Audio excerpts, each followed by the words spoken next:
Before we start, warning. Spoilers ahead. Today, I'm going to recap one of the best Korean war movies released in 2011, called The Front Line.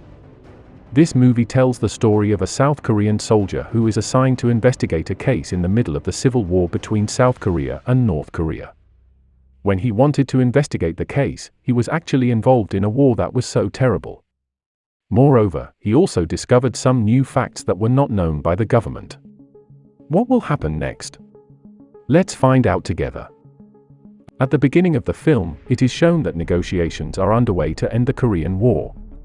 However, when determining the division of territorial boundaries, a dispute arose between the two camps. Aerok Hill became a contested place for both camps and no results were achieved, so the meeting ended in vain.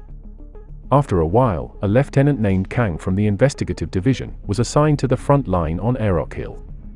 His superiors suspect a traitor to the South Korean troops who served there because a captain was found shot dead using a South Korean army weapon. Before leaving, Kang was told that there was also a friend there who he thought had died from being detained by North Korean soldiers. The next day, Kang arrived at Aerok Hill with several other soldiers. While doing the briefing, someone named Hyuk suddenly appears, who is none other than Kang's old friend. Finally, they chatted while reminiscing about the past. Then, Kang gives Hyuk the necklace he still kept when they parted. In the evening, a party is held to welcome their new captain. Suddenly an old man came and talked about the war they had 2 years ago. Hearing this, his friend asked him to stop talking about the war that had been going on for a long time. After that, everyone there became gloomy, thinking about their fate in the war and also the fate of the family they might leave behind forever.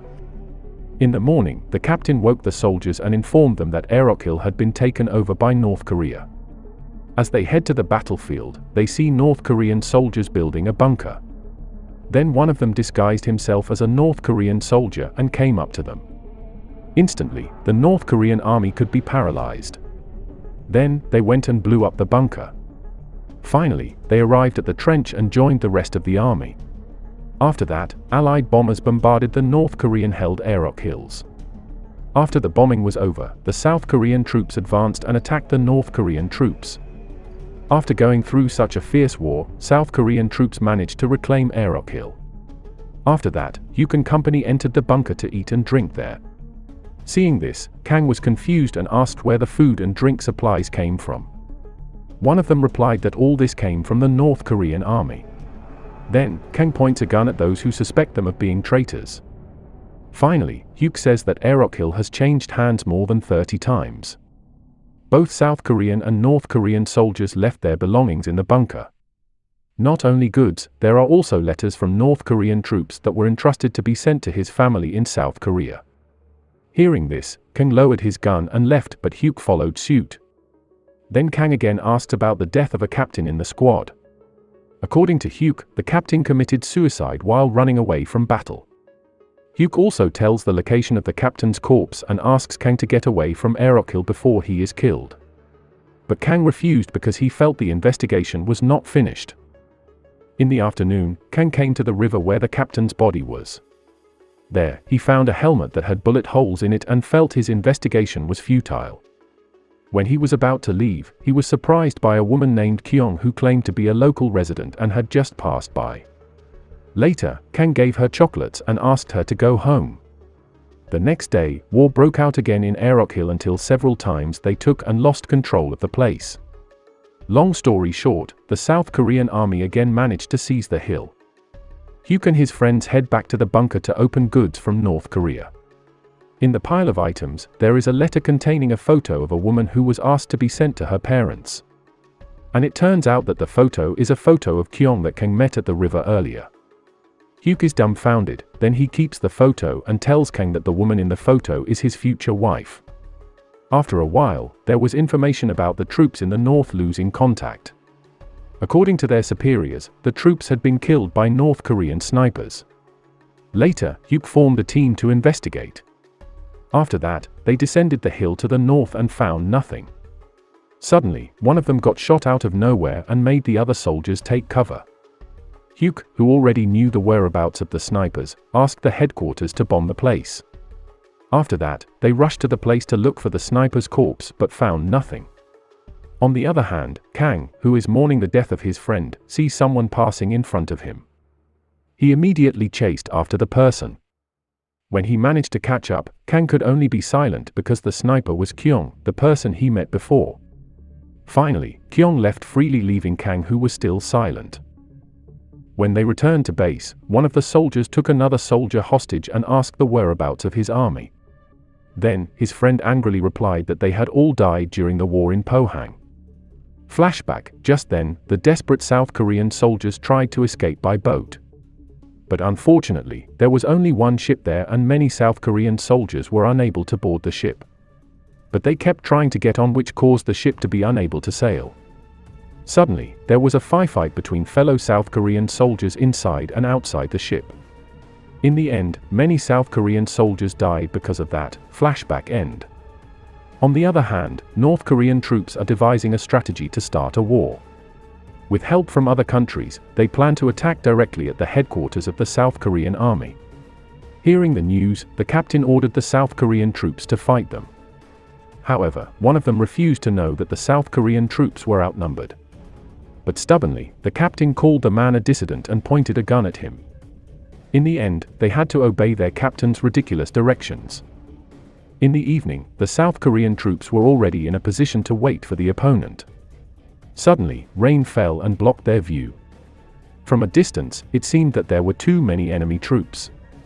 Finally, that's the moment when a shootout occurred between the two camps. After that, Kang and his friends reported to their captain that they were going to lose and asked him to withdraw the troops. After the captain contacted the base, it turned out that they were not allowed to retreat. During a dispute between them, Hyuk suddenly shoots the captain and says he will lead them all and then orders his troops to retreat. Kang, who doesn't accept Hyuk's actions, points a gun at him. Seeing that, Hyuk challenges Kang to kill him on the condition that Kang is responsible for securing the rest of his army. Hearing that, Kang felt helpless and slowly lowered his gun. Then, they rushed to escape from the attack of the North Korean army. In the morning, Kang and Hyuk again argue about the captain's murder. Suddenly, their friend is shot by Kojijån, the sniper from North Korea. In fact, Hyuk was also shot in the stomach. Later, they split up to divert Kojijån. However, Hyuk instead tries to shoot the sniper back. But when he finds out that the sniper is Kojijån, Hyuk doesn't shoot her and instead gets shot again by Kojijån. Before Hyuk died, he tells Kang that the South Korean and North Korean troops have killed each other, so they deserve to go to hell. After a while, the South Korean headquarters received a ceasefire announcement. All the soldiers are happy that they don't have to fight anymore until they see Kang carrying Hyuk's body back to base. Suddenly, their cheers stopped and were replaced by cries of sorrow. After that sad moment, they washed themselves in the river. Suddenly, North Korean troops are seen passing by. Those who were still used to fighting reflexively brandished their weapons. Then, the South Korean soldiers said goodbye to the North Korean soldiers. Those who are actually brothers were forced to separate because of the war. Suddenly, Kang approaches Kojijån and returns the photo that Hyuk previously kept. Then, Kojijån looked at the photo and saw that Hyuk's name was there. Moments later, a commander came to the South Korean headquarters and read out the contents of the ceasefire agreement. However, it turned out that the deal only took effect at night. So there are still a few more hours until this deal is recognized. Then the commander asked them to fight it out until the deal took effect. Likewise with the North Korean side, who were asked to fight it out in the remaining time. After that, they got ready in the trenches. Some of them started crying because they had to go back to war. Suddenly there was the sound of soldiers singing songs in the vanguard from the north side. North Korean soldiers sing a song that reflects the plight of frontline fighters with wisdom. Then, the South Korean soldiers greeted them by singing along.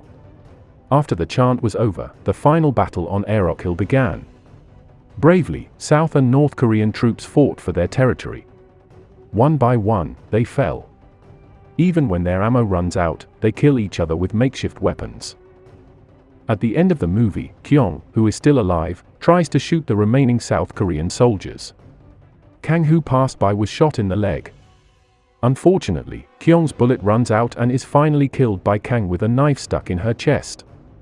After that, the only remaining North Korean captain from North Korea is visited by Kang, the only remaining member of the South Korean army. The captain was already seriously injured and just waiting to die. Finally, the ceasefire announcement was heard over the radio, but they just laughed at the announcement. Shortly after, the North Korean captain died. After that, Kang walks down Aerok Hill with corpses covering the hill and the movie ends. There was never a good war, or a bad peace, Benjamin Franklin. Make sure to subscribe and turn on notifications so you can watch more videos like this. Thanks for watching, and see you next time.